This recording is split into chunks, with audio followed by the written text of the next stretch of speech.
Ozzie Guillen played and managed for over 30 years, and he got drunk after every single game. He called reporter Jay Mariotti a gay slur, didn't apologize to him, and said it was okay because he went to a Madonna concert. He once got ejected for arguing balls and strikes, and then got suspended for going on a Twitter rant while the game was still being played. He said Nick Swisher's attitude was fake, and he stated that he hates Nick Swisher with all of his heart. I hate Nick Swisher with my heart. Really? Yes. Okay.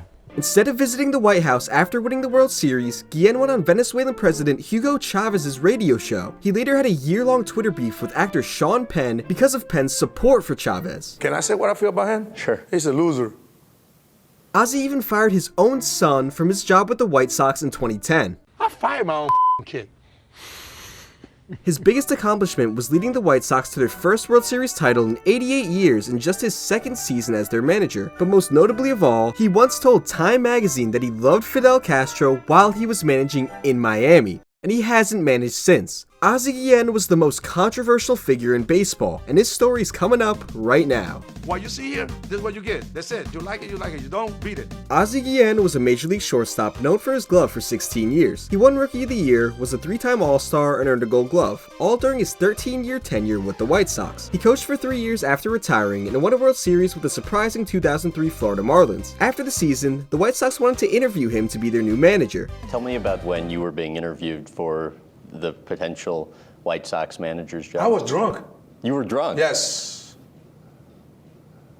Yes, I was drunk. Why come to the meeting for such an Because I important didn't really interview care. drunk? He got the job anyway. Ozzie is not a bullshitter. He always says what's on his mind, shows emotion on and off the field, and isn't afraid of stepping on toes. But the players loved him. The White Sox were mediocre during Ozzie's first season, so the front office completely overhauled the roster, shipping off fan favorites like Maglio Ordonez and Carlos Lee. But Ozzie rallied his new squad into a searing hot start, with speedy outfielder Scott Podsednik and big reliever Bobby Jenks joining the All-Star Paul Konerko as fan favorites. And Ozzie became a fan favorite in his own right with the excitement he brought both on and off the field. When it was time for Jenks to close out a game, Ozzie made this call to the bullpen, and the crowds ate it up. Even though the face of the White Sox, the big hurt Frank Thomas, missed most of the year, the team won a league-leading 99 games, and the momentum continued into October. Chicago rolled through the Red Sox, Angels, and Astros, only losing once in 12 games. A year after the Red Sox ended the curse of the Bambino, the White Sox ended the longest title drought in American League history. Guillen was voted AL Manager of the Year. In just his second season as manager, Ozzie reached the peak.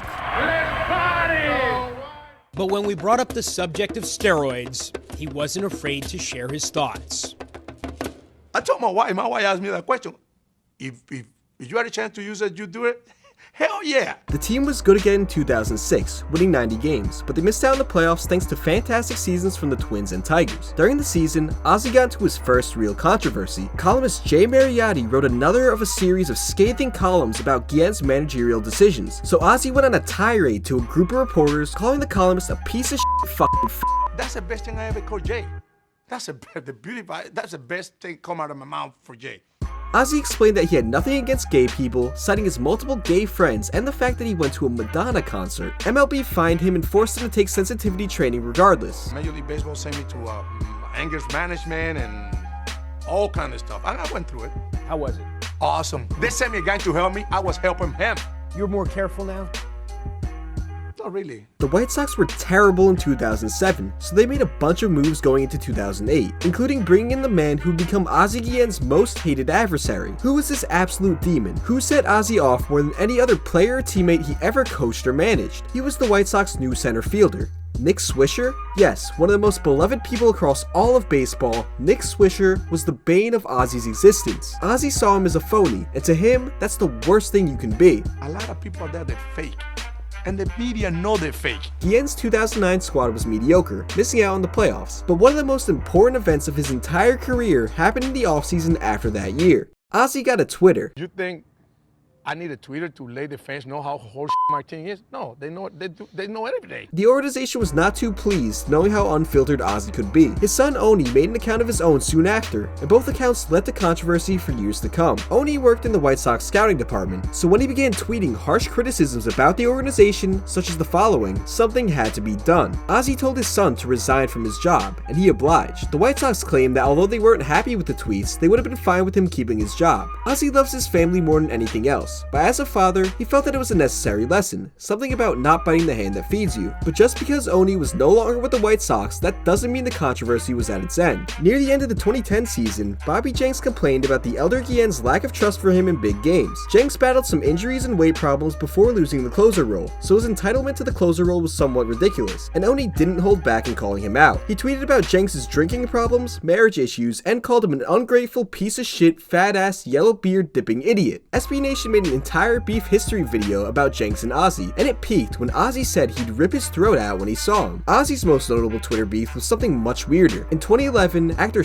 Penn wrote a column criticizing the media's coverage of Hugo Chavez, taking offense to describing the Venezuelan president as a dictator. Even though Ozzie went on Chavez's radio show a few years prior, he went off on Twitter, saying that Penn should never talk about Venezuelan politics unless he's willing to live there. Then I tweet, I said, it's easy to talk about Venezuela when you live in Hollywood, when you have champagne waiting for you in your house. You're not Venezuelan. Don't open your mouth and talk about my country. You don't know that shit. The actor unfortunately never responded, but this wasn't even the extent of Ozzie's Twitter escapades. Ozzie was once suspended for 2 games after arguing balls and strikes. He was thrown out of an April game, went down to the clubhouse, and immediately got on his phone and started tweeting about how ridiculous the ejection was as the game was still going on. And the league came down hard, fining him an undisclosed amount of money and suspending him for violating the league's technology policy. But this wasn't even close to his most notable suspension. After the 2011 season, the Marlins essentially traded for the outspoken manager. In their new stadium with their new logo, new colors, and revamped roster, they looked to make a bang in their first year as the Miami Marlins. And Ozzie cranked up his controversy to an 11. In an interview early in the year, Ozzie said he got drunk after every single game he ever managed and played. I go to the hotel bar, get drunk, sleep. I don't do anything else. I get drunk because I'm happy we win, or I get drunk because I'm very sad and disturbed because we lose.